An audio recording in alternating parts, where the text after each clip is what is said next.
ମୋ ପୁଅକୁ ଶିଖାନ୍ତୁ। ମୁଁ ପାଠ କରୁଛି ପ୍ରୀତିଦୀପା ପରିଡ଼ା।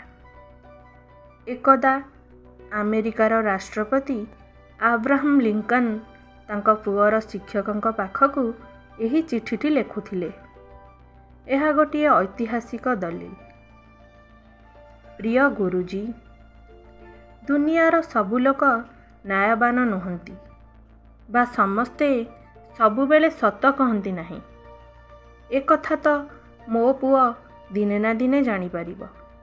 କିନ୍ତୁ ତାକୁ ଶିଖାଇବା ଜରୁରୀ ଯେ ଦୁନିଆରେ ଖରାପ ଲୋକ ଥିଲେ ବି ବହୁତ ଭଲ ଲୋକ ମଧ୍ୟ ଅଛନ୍ତି।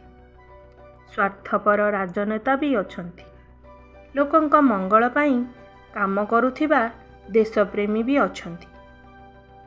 ତାକୁ ଆହୁରି ମଧ୍ୟ ଶିଖାନ୍ତୁ ଯେ ଏଠି ଶତ୍ରୁ ଅଛନ୍ତି, ମିତ୍ର ବି ଅଛନ୍ତି। ମୁଁ ଜାଣେ ଏକଥା ଶିଖାଇବା ପାଇଁ ବହୁତ ସମୟ ଲାଗିବ, କିନ୍ତୁ ତାକୁ ଶିଖାନ୍ତୁ ଯେ ଅସତ୍ ଉପାୟରେ ରୋଜଗାର କରିଥିବା ଟଙ୍କା ବିଡ଼ାଠାରୁ ପରିଶ୍ରମ କରି ରୋଜଗାର କରିଥିବା ଟଙ୍କାଟିଏ ଅଧିକ ମୂଲ୍ୟବାନ। ମୋ ପୁଅକୁ ହାରିବା ଶିଖାନ୍ତୁ। ଜିତିବାରେ ଆନନ୍ଦ ଅଛି ବୋଲି ମଧ୍ୟ ଶିଖାନ୍ତୁ। ଯଦି ସମ୍ଭବ ତେବେ ତାକୁ ହିଂସା ଦ୍ୱେଷଠାରୁ ଦୂରେଇ ରଖନ୍ତୁ। ନିଜର ଅସୁବିଧାକୁ ହସି ହସି ଦୂରାଇବା ଶିଖନ୍ତୁ। ଏସବୁ ସେ ଜଲ୍ଦି ଶିଖୁ, ତାହେଲେ ବଦମାସ ଲୋକଙ୍କୁ ସହଜରେ କାବୁ କରିପାରିବ। ସମ୍ଭବ ହେଲେ ତାକୁ ବହିର ସୁନ୍ଦର ଦୁନିଆକୁ ନେଇଯାଆନ୍ତୁ।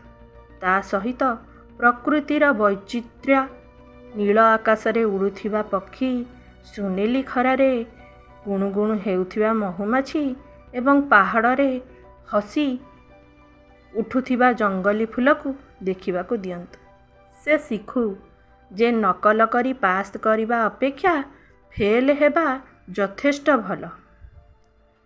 ସମସ୍ତେ ଭୁଲ ବୋଲି କହିଲେ ବି ସେ ତା ନିଜ ବିଶ୍ୱାସରେ ଅଟଳ ରହିବାକୁ ତାକୁ ଶିଖାନ୍ତୁ। ସେ ଭଲ ଲୋକଙ୍କ ସହ ଭଲ ବ୍ୟବହାର କରୁ ଓ ଖରାପ ଲୋକଙ୍କୁ ଉଚିତ ଶିକ୍ଷା ଦେଉ।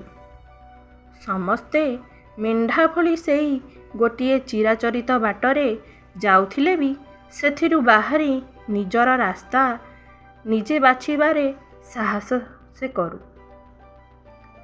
ସମସ୍ତଙ୍କ କଥାକୁ ସେ ଧୈର୍ଯ୍ୟର ସହ ଶୁଣୁ।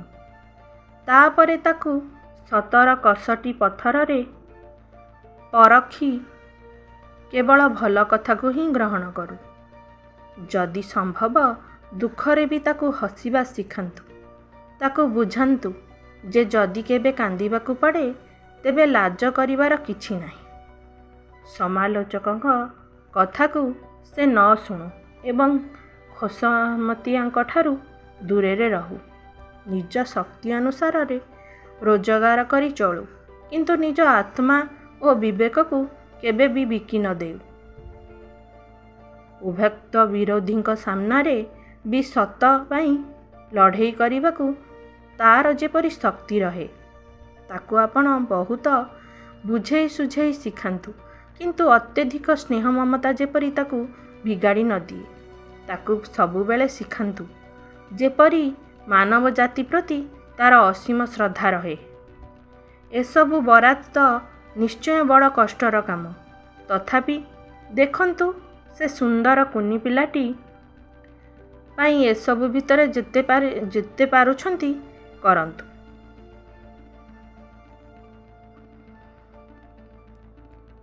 ସୌଜନ୍ୟ ବିଜ୍ଞାନ ତରଙ୍ଗ।